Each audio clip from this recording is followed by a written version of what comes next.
Friends, इससे पिछली video में हमने बात की थी बीटा डीके की। तो इस वीडियो में भी मैं पहले थोड़ा सा पीछे वाला टॉपिक लेके चलूँगा ताकि अगली वीडियो आपको समझने में आसानी हो।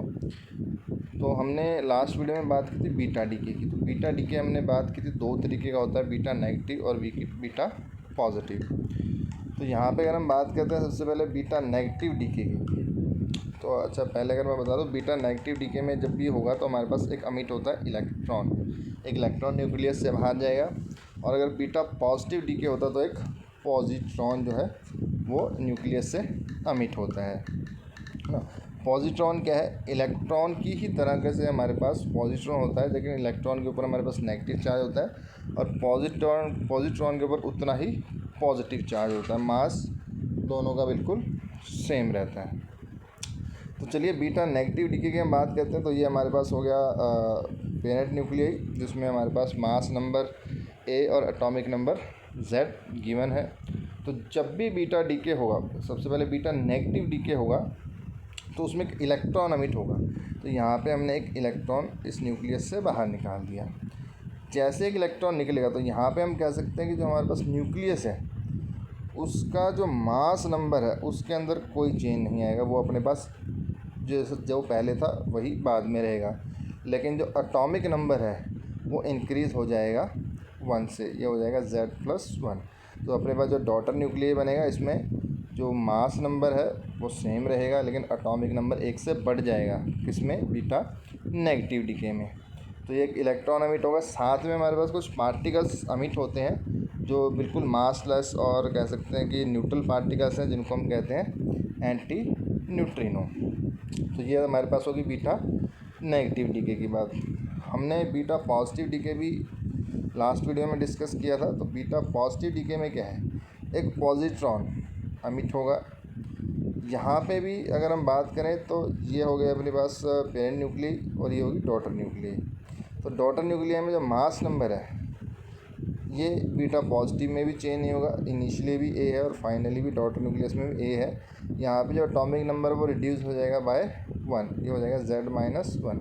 तो बेटा बीटा नेगेटिव और बीटा पॉजिटिव, इनमें एक तो ये डिफरेंस हो गया कि बीटा नेगेटिव में एटॉमिक नंबर 1 से इंक्रीज़ होगा और बीटा पॉजिटिव में एटॉमिक नंबर 1 से डिक्रीज़ हो जाएगा। बीटा नेगेटिव में अपने पास इलेक्ट्रॉन अमिट होगा, बीटा पॉजिटिव में अपने पास एक पॉजिट्रॉन अमिट होगा। बीटा नेगेटिव में अपने पास एंटी न्यूट्रिनो पार्टिकल्स अमिट होते हैं और बीटा पॉजिटिव में अपने पास जो साथ में पार्टिकल अमिट होते हैं वो होते हैं न्यूट्रिनो। तो ये दोनों जो बीटा नेगेटिव और पॉजिटिव डीके हैं ये हम लास्ट वीडियो में डिस्कस कर चुके थे। इसको मैं इसलिए कंटिन्यू कर रहा हूँ क्योंकि जो अब हम वीडियो बनाने वाले हैं, आगे कंटिन्यू करने वाले हैं, उसमें इस टॉपिक को समझना ज़रूरी है। तो चलिए आगे बढ़ते हैं। तो बीटा डीके हमने जब पढ़ लिया तो हमको इसमें इसकी जो Q वैल्यू है वो भी फाइंड करनी पड़ेगी। तो चलिए यहाँ पे हम बात करते हैं। अभी हमने बीटा नेगेटिव डीके पढ़ा जिसमें हमारे पास एक इलेक्ट्रॉन अमिट होता है। तो यहाँ पे हमारे पास एक रिएक्शन ये भी पॉसिबल हो सकती है, वी कैन ऑल्सो राइट, कि अगर हमारे पास एक न्यूट्रॉन है N, ठीक है, वो एक प्रोटॉन में कन्वर्ट हो सकता है अगर उसके अंदर से एक इलेक्ट्रॉन अमिट हो जाए। तो ये हमारे पास सेम बीटा नेगेटिव डीके की तो नहीं है। एक इलेक्ट्रॉन अमिट हो गया तो न्यूट्रॉन कन्वर्ट हो जाएगा प्रोटॉन में और साथ में कुछ एंटी न्यूट्रिनो पार्टिकल्स भी अमिट होंगे। और ये रिएक्शन अपने पास फिजिबल और पॉसिबल है, ये हो सकता है। ये अपने पास बीटा नेगेटिव का ही हम कह सकते हैं कि एग्जांपल आप मान सकते हो कि न्यूट्रॉन प्रोटॉन में कन्वर्ट हो सकता है अगर वो अपने अंदर से एक इलेक्ट्रॉन अमिट कर दे। इसके बाद में हम बात करेंगे डिसइंटीग्रेशन एनर्जी या फिर Q वैल्यू की। तो Q वैल्यू हमने अल्फ़ा डीके में ही पढ़ी। होता क्या है, हमारे पास जो इनिशियल मास एनर्जी है और फाइनल मास एनर्जी है, इनके बीच का जो डिफरेंस होता है उसको हम कहते हैं Q वैल्यू। तो यहाँ पे बीटा नेगेटिव डीके में भी हम Q वैल्यू फाइंड कर सकते हैं। तो जैसे हमारे पास जो इनिशियल मास एनर्जी होगी, तो मास एनर्जी हमारे पास आइंस्टाइन के रिलेशन से E=mc²। तो अपने को मास पता हो, उसको आप स्पीड ऑफ लाइट जो है c² से मल्टीप्लाई कर दो तो आप एनर्जी निकाल सकते हो। तो इनिशियल मास एनर्जी जो मेरे पास होगी mx हमारे पास इनिशियली जो एटम्स या फिर जो एलिमेंट गिवन है ना, उसका मास, उसमें से आप ZME मतलब जितने भी इलेक्ट्रॉन्स हैं वो निकाल दें तो अपने पास क्या बचेगा? सिर्फ उस न्यूक्लियस का मास बचेगा। तो ये तो टोटल एटम का मास है, एटम में से हमने इसके इलेक्ट्रॉन्स निकाल दिए, तो ये हमारे पास आ गया उस इनिशियली न्यूक्लियस का जो मास एनर्जी थी। तो ये इनिशियली न्यूक्लियस का मास हो गया, उसको c² से मल्टीप्लाई कर देंगे तो इनिशियल मास एनर्जी आ गई। सिमिलरली फाइनल मास एनर्जी अपने पास डॉटर न्यूक्लियाई का एटम हो गया, इसमें से अपने को Z+1 Me ये इलेक्ट्रॉन्स माइनस कर देंगे और एक इलेक्ट्रॉन जो अमिट हुआ है ना, उसका मास भी हम इसमें से माइनस कर देंगे और इसको c² से मल्टीप्लाई करोगे तो ये अपने पास आ गई फाइनल मास एनर्जी। और जब आप इसका डिफरेंस फाइंड करोगे तो Q वैल्यू आ जाएगी। Q वैल्यू अपने पास होगी UI माइनस UF, जो कि अगर हम बात करें अपने पास आएगी MX minus MY into c²। ये फार्मूला आपको याद रखना है कि जो हमारे पास Q वैल्यू है बीटा नेगेटिव डीके की, वो होगी MX minus MY into c²। यहाँ पे MX और MY क्या है? Masses of parent nuclei and mass of daughter nuclei respectively. अच्छा, यहाँ पे ग्राफ और गिवन है। इस ग्राफ से हम अगर देखना चाहें क्या अपने को इन्फॉर्मेशन मिलती है, तो यहाँ पे इसने लिखा है नंबर ऑफ बीटा पार्टिकल्स। तो जो बीटा पार्टिकल्स समिट हो रहे हैं उनके नंबर इस साइड में, और इधर है काइनेटिक एनर्जी और बीटा पार्टिकल्स, मतलब जो बीटा पार्टिकल्स अमिट होंगे उनके बाद जो काइनेटिक एनर्जी होगी वो हमने एक्स एक्सिस के ऊपर प्लॉट कर रखी है। तो यहाँ हम देख सकते हैं कि हमारे पास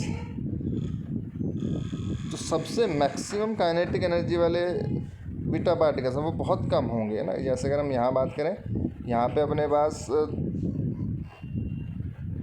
सबसे कम काइनेटिक एनर्जी वाले पार्टिकल इतने हैं, है ना।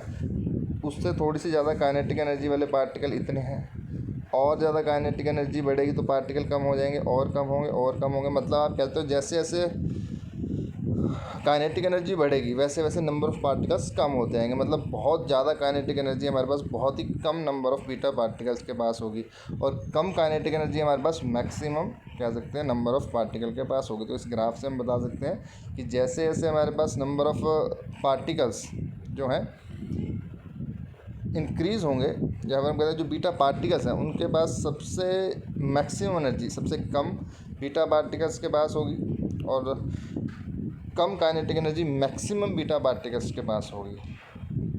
ओके, अब हम करते हैं बात इसमें बीटा पॉजिटिव डीके की। तो ये बिल्कुल बीटा नेगेटिव डीके की तरह ही है, बस इसमें चेंज है एक पॉजिट्रॉन का और न्यूट्रिनो का।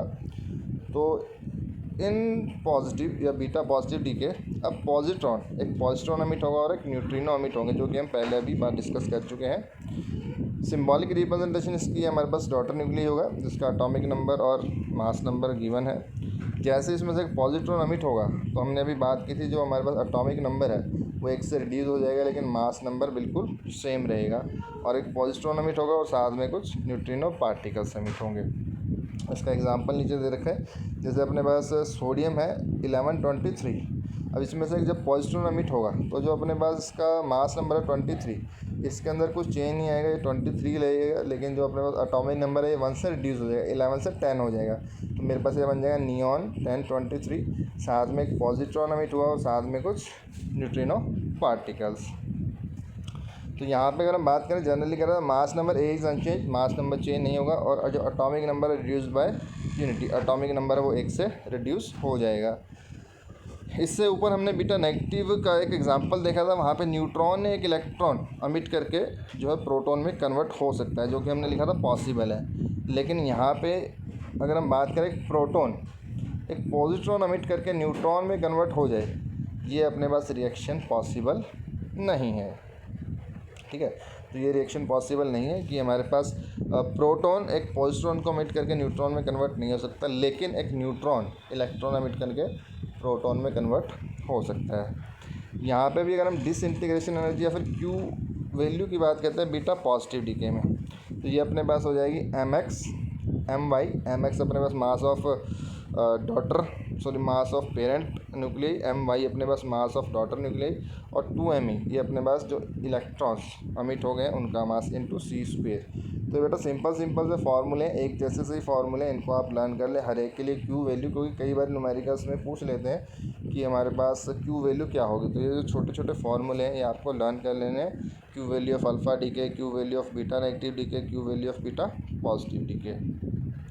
तो यहाँ पे अपने पास बीटा पॉजिटिव डीके ख़त्म होता है। नेक्स्ट अपने पास आता है गामा डीके। तो हम पहले भी बात कर चुके हैं बीटा पॉजिटिव डी सॉरी हमने अल्फ़ा डीके की बात की, वहाँ पे अपने पास होता है हीलियम का न्यूक्लियस जो कि एमिट होता है। बीटा नेगेटिव में अपने पास एक इलेक्ट्रॉन एमिट होता है, बीटा पॉजिटिव में अपने पास एक पॉजिट्रॉन एमिट होता है। लेकिन जब गामा डीके होता है, इस गामा डीके में कोई पार्टिकल एमिट नहीं होता, इसमें हमारे पास सिर्फ एमिट होती हैं कुछ रेस, इलेक्ट्रोमैग्नेटिक वेव्स एमिट होती हैं।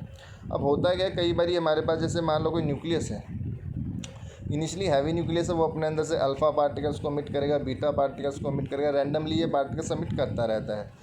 लेकिन कई बार क्या होता है कि ये पार्टिकल्स एमिट करने के बाद भी उसके अंदर कुछ एनर्जी बच जाती है, वो एक्साइटेड स्टेट में ही होता है। वो जब अपने ग्राउंड स्टेट में आने के लिए उस एनर्जी को रेडिएशंस की फॉर्म में एमिट करना शुरू कर देता है ना, पार्टिकल्स के बजाय रेडिएशंस की फॉर्म में जब एमिट करना शुरू कर देता है तो उसको हम कहते हैं गामा डीके वगैरह। In gamma decay a nucleus come from higher energy state to lower energy state. तो इसमें हमारे पास जो न्यूक्लियस है वो हायर एनर्जी स्टेट से लोअर एनर्जी स्टेट में आता है। कैसे आता है? By emission of electromagnetic radiations. तो वो इलेक्ट्रोमैग्नेटिक रेडिएशंस जब हम जिसको कहते हैं फोटोन्स भी कह सकते हैं, उनको एमिट करता है और हायर एनर्जी स्टेट से लोअर एनर्जी स्टेट में आता है। द नंबर ऑफ प्रोटॉन्स और neutrons does not change in the nucleus. तो इस केस में कह सकते हैं जब बीटा डीके होगा ना तो अपने पास मास नंबर चेंज होगा ना एटॉमिक नंबर चेंज होगा, सिर्फ कुछ रेडिएशंस ही जो है एमिट करेगा न्यूक्लियस। तो इसमें प्रोटॉन और जो नंबर ऑफ न्यूट्रॉन है do not change in the nucleus. So the parent and daughter atoms are the same chemical elements. तो इसमें हम कह सकते हैं जो पेरेंट है और डॉटर न्यूक्लियस है वो एक ही केमिकल एलिमेंट होंगे, क्योंकि हमारे पास एटॉमिक नंबर चेंज नहीं हो रहा है। इस गामा डीके को हम अगली वीडियो में कंटिन्यू करेंगे। इस वीडियो में इतना ही। Thank you.